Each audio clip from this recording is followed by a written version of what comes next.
ആർഗ്യുമെന്റിലേക്ക് നമ്മൾ വിശദമായി വരികയാണ്. മധ്യപ്രദേശിലെ കോൺഗ്രസ് രാജ്യസഭാ സ്ഥാനാർത്ഥി മീനാക്ഷി നട്രാജിന്റെ പത്രിക തള്ളിയ സംഭവത്തിൽ രാഷ്ട്രീയ പോരാട്ടത്തിനൊപ്പം നിയമ പോരാട്ടത്തിലേക്ക് കൂടി കടക്കുകയാണ് കോൺഗ്രസ്. കമ്മീഷന്റെ നടപടിക്കെതിരെ സുപ്രീം കോടതിയിൽ ഹർജി നൽകാനാണ് കോൺഗ്രസിന്റെ നീക്കം. മീനാക്ഷിക്കെതിരെ ക്രിമിനൽ കേസുണ്ടെന്ന് കാട്ടിയാണ് കമ്മീഷൻ പത്രിക തള്ളിയത്. കുറ്റപത്രമോ തുടർ നടപടികളോ ഇല്ലാത്ത കേസിൽ വരണാധികാരി സ്വീകരിച്ച നടപടി രാഷ്ട്രീയ പ്രേരിതമാണെന്നാണ് കോൺഗ്രസിന്റെ വാദം. അജിംസ്, അങ്ങനെ രാഷ്ട്രീയ പ്രേരിതമായ ഒരു നീക്കത്തിലൂടെ എന്ന് വെച്ചാൽ വലിയ ഗൂഢാലോചന ഇതിന് പിറകിലുണ്ട് എന്ന് കോൺഗ്രസ് ആരോപിക്കുകയാണ്. അതിന്റെ ഗ്രൗണ്ട് എങ്ങനെയാണ്?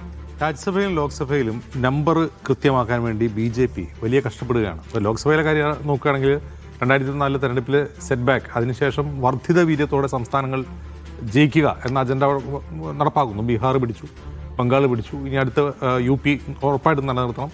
അപ്പോൾ അവർക്ക് 2029 പാർലമെന്റ് തെരഞ്ഞെടുപ്പിന് മുമ്പ് ഇരു സഭകളിലും അവർക്ക് ആവശ്യമായ കേവല ഭൂരിപക്ഷം ഉറപ്പാക്കുക, അവർ ലക്ഷ്യം വയ്ക്കുന്ന ഭരണഘടനാ ഭേദഗതി ഉൾപ്പെടെയുള്ള നിയമനിർമ്മാണങ്ങളിലേക്ക് അവർക്ക് ധൈര്യമായിട്ട് പോകണം.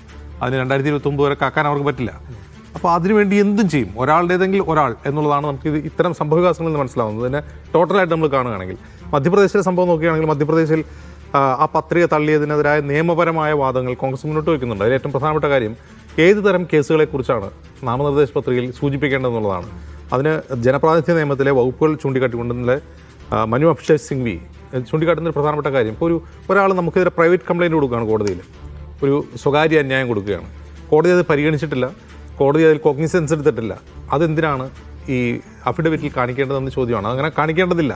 കാരണം മജിസ്ട്രേറ്റ് കേസെടുക്കാൻ പറയുമ്പോഴാണ് അതൊരു കേസെങ്കിലും ആവുന്നത്, അല്ലെങ്കിൽ ഒരു ചാർജ് ഷീറ്റെങ്കിലും ആവുന്നത്. അതല്ലാതെ ഒരു പരാതി കൊടുത്തതിൻ്റെ പേരിൽ ഒരു കേസ് കാണിച്ചിട്ടില്ല എന്ന് പറഞ്ഞിട്ട് പത്രിക തള്ളുന്നത് നിയമവിരുദ്ധമാണ് എന്നാണ് ഇന്ന് ഇലക്ഷൻ കമ്മീഷനെ പോയി കണ്ടുകൊണ്ട് പറഞ്ഞത്. ഇതിൽ ഏറ്റവും രസകരമായ കാര്യം, ഇതെല്ലാം കഴിഞ്ഞ് ഈ സ്ഥാനാർത്ഥിയായ മീനാക്ഷി നടരാജൻ പറയുന്നത്, ഞങ്ങൾക്ക് ഇപ്പോഴും ഭരണഘടനാ സ്ഥാപനങ്ങളിൽ വിശ്വാസമുണ്ട്, അതുകൊണ്ടാണ് ഞങ്ങൾ ഇലക്ഷൻ കമ്മീഷനെ കാണാൻ പോയത്, ഞങ്ങൾ നിയമപരമായി അതിനെതിരെ പോരാടും, സുപ്രീം കോടതിയിൽ പോകുമെന്നൊക്കെയാണ് പറയുന്നത്.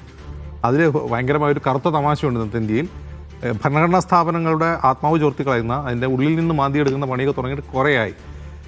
ഇന്ത്യ സഖ്യത്തിലെ കക്ഷികൾ, കോൺഗ്രസ് ഉൾപ്പെടെയുള്ള കക്ഷികൾ ഈ എന്തിനോടാണ് യുദ്ധം ചെയ്യുന്നത് എന്നൊരു ചോദ്യമുണ്ട്. BJPയെ നേരിടാനാണെങ്കിൽ BJP അവർക്ക് ഓൺ ഗ്രൗണ്ടിൽ നേരിടാം. പക്ഷെ അങ്ങനെയല്ലല്ലോ. ഇപ്പോൾ ബംഗാളിൽ എന്താണ് കണ്ടത്, ബീഹാറിൽ എന്താണ് കണ്ടത് നമ്മൾ അറിഞ്ഞു. അപ്പോൾ ഈ യുദ്ധം എത്ര നാൾ എന്നുള്ളതാണ്. ആരോടാണ് ഇന്ത്യ സഖ്യം യുദ്ധം ചെയ്യുന്നതെന്നൊരു ചോദ്യം അവശേഷിക്കുക. യെസ് നിഷാദ്, കാലങ്ങളായി പലതരത്തിലുള്ള സംശയങ്ങൾ കമ്മീഷനെതിരെ കോൺഗ്രസിനുണ്ട്. അപ്പോൾ പുലർത്തേണ്ട ജാഗ്രത, അങ്ങനെ ഒരു ജാഗ്രതയുടെ കുറവ് ഇതിനകത്തുണ്ടായോ അതോ നേരിട്ടുള്ളൊരു അട്ടിമറിയായിരുന്നു അത്? കമ്മീഷന്റെ ജാഗ്രത എന്ന് പറയുന്ന സംഗതിയെ നമ്മൾ വളരെ പ്രശ്നവൽക്കരിച്ച് കാണേണ്ട ഒന്നാണ്. കമ്മീഷന്റെ താല്പര്യങ്ങൾ എന്ന വാക്കാണ് കൂടുതൽ ഉപയോഗിക്കാൻ പറ്റുന്നത് എനിക്ക് തോന്നുന്നു. ഇപ്പോൾ കഴിഞ്ഞ ഒരു 11 വർഷക്കാലമായി ഇന്ത്യയിൽ തെരഞ്ഞെടുപ്പ് കമ്മീഷൻ പെരുമാറുന്ന എങ്ങനെയെന്നുള്ള ചോദ്യം നമ്മൾ പലകുറിയോട് സംസാരിച്ച് കഴിഞ്ഞിട്ടുള്ളതാണ്.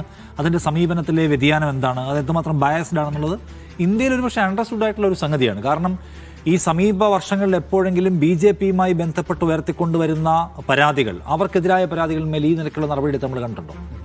BJPക്കെതിരായി നിങ്ങൾക്ക് നോക്കൂ, ഇപ്പം കോഡ് ഓഫ് കോണ്ടക്ട് എന്ന് പറയുന്ന സംഗതി വയലേറ്റ് ചെയ്ത നിരവധിയായ സന്ദർഭങ്ങൾ BJPക്കെതിരെ ഉണ്ട്. സീരിയസ് ആയിട്ടുള്ള സംഗതികൾ, തുറന്ന വർഗീയത പറയൽ, ക്രമക്കേടുകളുമായി ബന്ധപ്പെട്ട ആരോപണങ്ങൾ, സാമ്പത്തിക ആരോപണങ്ങൾ, ഫണ്ടുമായി ബന്ധപ്പെട്ട ആരോപണങ്ങൾ. എപ്പോഴെങ്കിലും കമ്മീഷൻ ഇത്രയും വേഗത്തിൽ നടപടിയെടുക്കുക, ധീരമായി നടപടിയെടുക്കുന്ന കണ്ടോ? ഇല്ല. ഇവിടെ ഒരാളുടെ, ഒരു രാജ്യസഭാ MP-യുടെ സീറ്റ് മത്സര സാധ്യത ഇല്ലാതാക്കുന്ന ഒരു പരാതി കൊടുക്കുന്നു. ആ പരാതി എന്ന് വെച്ചാൽ പൊതുവേ ഗൗരവം കുറഞ്ഞ ഒരു പരാതി. അത് പരിഗണിച്ച് അതിൻ്റെ അടിസ്ഥാനത്തിൽ അയാൾക്ക് മത്സരയോഗ്യതയിൽ നിന്ന് വിലക്കേണ്ട യാതൊരു സന്ദർഭത്തിലും നിയമവിദഗ്ധരൊക്കെ പറയുന്നത് നമ്മൾ കാണുകയാണ്. ഒരു പരാതി കൊടുക്കുന്നു, ആ പരാതിയുടെ വിശദാംശങ്ങൾ അറിഞ്ഞുകൊണ്ട് കോടതി ഒരു നോട്ടീസ് ഇഷ്യൂ ചെയ്യുന്നു, അത്രയേ ഉള്ളൂ. അതൊരു കേസായി മാറിയിട്ടില്ല.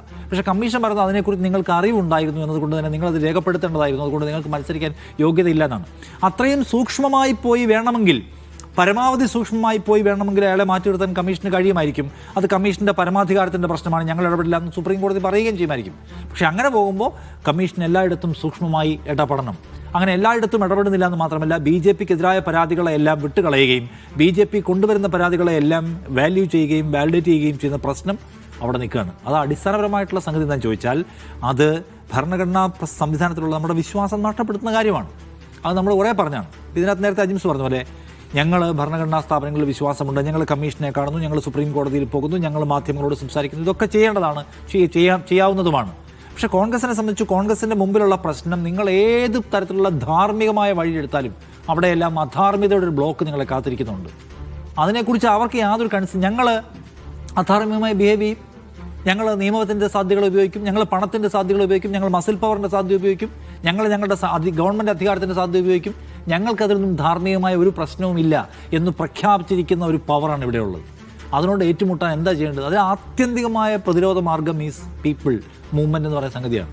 അപ്പോൾ ജനങ്ങൾക്കിടയിലേക്ക് ഇറങ്ങുക, ജനങ്ങളെ സംഘടിപ്പിക്കുക, എന്നിട്ട് ഈ ഭരണഘടനാ സ്ഥാപനങ്ങളുടെ വിശ്വാസ്യത തിരികെ പുനഃസ്ഥാപിക്കുക എന്ന് പറയുന്ന ഉത്തരവാദിത്തത്തിലേക്കാണ്, ആ ഒരു എക്സസൈസിലേക്കാണ് കോൺഗ്രസ് പോകേണ്ടതാണ്, അല്ലെങ്കിൽ കോൺഗ്രസ് അടക്കമുള്ള ഈ പ്രതിപക്ഷ പാർട്ടികൾ പോകണമെന്ന് എനിക്ക് തോന്നുന്നു.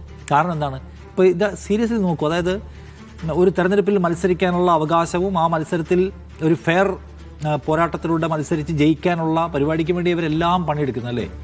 അപ്പോൾ ഞാൻ വീണ്ടും പറഞ്ഞതാണ്, ആ പ്രോസസ്സിന് തന്നെ വിശ്വാസത്തില്ല. ആ പ്രോസസ്സ് തന്നെ അട്ടിമറിക്കപ്പെട്ടപ്പോൾ നിങ്ങൾ എടുക്കുന്ന പ്രയത്നം എന്താ കാര്യം? നിങ്ങൾ ഈ 5 വർഷമായിട്ട് പ്ലാൻ ചെയ്യുകയാണ്. 2029 അടുത്ത നിയമസഭാ തെരഞ്ഞെടുപ്പ് നടക്കും, ലോക്സഭാ തെരഞ്ഞെടുപ്പ് നടക്കുമ്പം നമുക്ക് വിശാലമായ പദ്ധതികളിലൂടെ, വിശാലമായിട്ടുള്ള മുന്നണി സമവാക്യത്തിലൂടെ നമുക്ക് ജയിച്ച് കയറണം, മോദിയെ തോൽപ്പിക്കണം, നിങ്ങൾ പ്ലാൻ ചെയ്യണം. എന്തിന് പ്ലാൻ ചെയ്യുക? നിങ്ങളുടെ ഈ പ്ലാനൊന്നും ആ ഫൈനൽ ഡേയിൽ വർക്കാവണ്ടേ? ആ ഡേയിൽ നിങ്ങൾ കൊടുക്കുന്ന വോട്ട് എന്ന് പറയുന്ന സാധനം എന്താണെന്ന് ജെനുവിൻലി അതിൽ രേഖപ്പെടുത്തണ്ടേ? അത് വൃത്തിക്ക് കൗണ്ട് ചെയ്യപ്പെടണ്ടേ? അത് നടപ്പിൽ വരുത്തുന്ന സംവിധാനം ഫെയറായിട്ടും നിഷ്പക്ഷമായിട്ടും ബിഹേവ് ചെയ്യണ്ടേ? അതില്ലെങ്കിൽ പിന്നെ നിങ്ങൾ 5 വർഷം എന്തിനു പ്രയത്നിക്കുകയാണ്? അപ്പോൾ നിങ്ങൾ 5 വർഷം പ്രയത്നിക്കുന്നത് എന്തിനു വേണ്ടിയാണ്? പ്രധാനമായും നിങ്ങൾ ഫോക്കസ് ചെയ്യേണ്ടത് എന്തിനാണ്?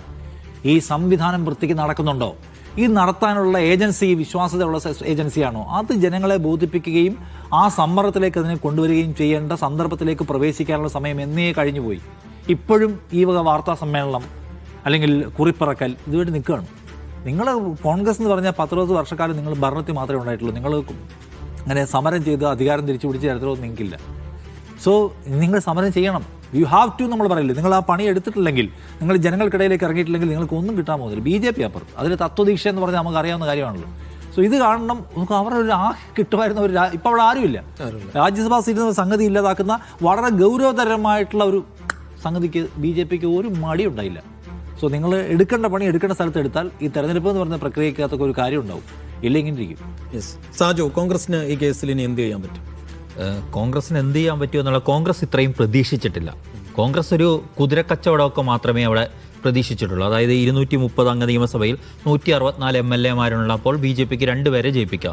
മൂന്നാമതൊരാളെ കൂടി മത്സരരംഗത്ത് ഇറക്കിയപ്പോൾ കോൺഗ്രസ് വിചാരിച്ചു അവിടെ ഒരു കുതിരക്കച്ചവടത്തിന് പ്ലാൻ ഇടുകയാണ് BJP. അതുകൊണ്ട് നമ്മുടെ MLA-മാരെ എല്ലാം നമുക്ക് കർണാടകയിലേക്ക് മാറ്റാൻ തീരുമാനിച്ചു. അതിനായി ചാർട്ടേഡ് ഫ്ലൈറ്റുകൾ ഒക്കെ തയ്യാറാക്കി വെച്ചു. അങ്ങനെ കൊണ്ടുപോകാനിരിക്കുമ്പോഴേക്കും സ്ഥാനാർത്ഥിയുടെ പത്രിക തന്നെ തള്ളിപ്പോയിട്ടുണ്ട്.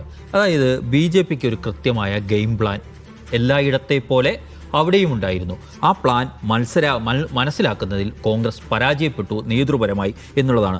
രാജ്യസഭയിൽ അംഗം കൂട്ടാൻ BJP എന്തു പണിയുമെടുക്കും എന്ന കാര്യം കോൺഗ്രസിന് ഉറപ്പിക്കണം. അപ്പോൾ കോൺഗ്രസ് അപ്പോഴും അവരുടെ ചിന്ത ഈ പരമ്പരാഗതമായ തട്ടിപ്പ് രീതികളെക്കുറിച്ച് മാത്രമാണ്. അതായത് നമ്മുടെ കൂടെയുള്ളവരെ മൊത്തം അടർത്തിയെടുത്ത് അപ്പുറത്തേക്ക് കൊണ്ടുപോകും. അതിനുവേണ്ടി പണ്ട് ടൂറിസ്റ്റ് ബസ്സൊക്കെ കയറ്റി കൊണ്ടുപോകുന്ന പോലെ ഇപ്പോൾ ചാർട്ടേഡ് വിമാനത്തെ നല്ല സേഫായ പ്ലേസിൽ കൊണ്ട് MLA-മാരെ ഒളിപ്പിച്ച് വെക്കുക, സമയമാകുമ്പം കൊണ്ട് വോട്ട് ചെയ്യാൻ സമയമാകുമ്പോൾ ഇറക്കുക. ഇത്തരം തന്ത്രങ്ങളിൽ മാത്രമാണ് കോൺഗ്രസ് വിശ്വസിക്കുന്നത്. ഏതറ്റം വരെ മറ്റുള്ളവർ പോകും എന്നതിനെക്കുറിച്ച് ചിന്തിക്കുന്നില്ല. പിന്നെ കോൺഗ്രസ് ആകെ നടത്തുന്ന കാര്യം എന്താണ്? തെരഞ്ഞെടുപ്പ് കമ്മീഷൻ്റെ അവിടെ പോയി ഒരു ചെറിയ പ്രതിഷേധം നടത്തുക എന്നതിനപ്പുറത്തേക്ക് കോൺഗ്രസിന് ഇതിനകത്ത് എന്തെങ്കിലും ചെയ്യാൻ കഴിയുന്നുണ്ടോ എന്നുള്ളതാണ്. കാരണം കോൺഗ്രസിൻ്റെ മധ്യപ്രദേശിൻ്റെ ചുമതലയുള്ള ACC general secretary Harish Chaudhary പറഞ്ഞ പോലെ തെരഞ്ഞെടുപ്പ് കമ്മീഷനെ ഉപയോഗിച്ചുള്ള സീറ്റ് മോഷണം എന്ന പണിയാണ് ഇവിടെ നടന്നിരിക്കുന്നത്. അതായത് ഭരണഘടനാ സ്ഥാപനത്തെ എങ്ങനെ ഉപയോഗപ്പെടുത്തണം, അതിനെ തങ്ങളുടെ ഏജന്റുമാരുടെ റോളിലേക്ക് എങ്ങനെ മാറ്റണം എന്ന് RSSും സംഘപരിവാരും കാണിച്ചു കൊടുക്കുകയാണ് കോൺഗ്രസിനെ എന്നുള്ളതാണ് നമ്മൾ ഈ എപ്പിസോഡിൽ വായിച്ചെടുക്കേണ്ടത്. യെസ്. അപ്പോൾ ഇലക്ഷൻ കമ്മീഷൻ പോലെയുള്ള ഭരണഘടനാ സ്ഥാപനങ്ങളെ തന്നെ ഉപയോഗിച്ച് ജനാധിപത്യത്തെ അട്ടിമറിക്കുകയാണ് BJP എന്ന നിരന്തരം ആരോപണവും ആക്ഷേപവും ഉയർത്തുന്ന കോൺഗ്രസ്. പക്ഷേ ഓരോ ഘട്ടങ്ങളിലും പുലർത്തേണ്ട ജാഗ്രത, ഇനി എന്തെങ്കിലും സംഭവിച്ചു കഴിഞ്ഞാൽ തന്നെ അതിനെ നേരിടേണ്ട രീതി, അതിപ്പോൾ പതിവ് പരമ്പരാഗത രീതികൾ മാത്രമാണ് കോൺഗ്രസ് ഇന്ത്യ സഖ്യത്തിനുമുള്ളത്. അത് പോരാ. പുതിയ നീക്കങ്ങളിലേക്കും നിലപാടുകളിലേക്കും സമരരീതികളിലേക്കും വരേണ്ടി വരും. അതിന് കോൺഗ്രസിന് കഴിയുമോ എന്ന് കാത്തിരുന്നു കാണാം. അടുത്ത വിഷയത്തിലേക്ക് വരാം. ഇടവേള.